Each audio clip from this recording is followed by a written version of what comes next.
April May 99 हा Marathi cinema ॲमेझॉनवर नक्की पहा. श्रीवर्धन गावातील सिद्धेश, प्रसाद आणि कृष्णा ही 3 मुलं आणि उन्हाळ्याच्या सुट्टीसाठी मुंबईहून आलेली जाई ही मुलगी, या चौघांच्या मैत्रीचा हा सिनेमा. सुरुवातीला झालेले मतभेद, एकमेकांबद्दल असणारी आढी, मग त्यांची जुळलेली मैत्री आणि दृढ झालेली मैत्री किंवा दृढ झालेलं नातं, असा हा सिनेमा. अतिशय निरागस, निखळ मनोरंजन करणारा, कुठेही कसलेही क्लेश नाही, त्रास नाही, भडक काहीसुद्धा नाही.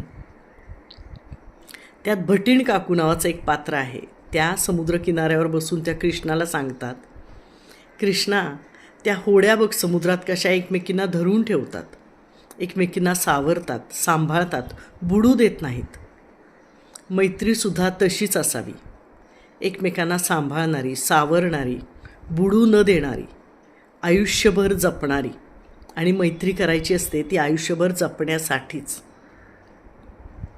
सिनेमा संपला तरी हे वाक्य माझ्या मनात घर करून राहिलं आणि मग तुमच्याशी शेअर केल्याशिवाय मला राहावे ना. नक्की पहा हा सिनेमा.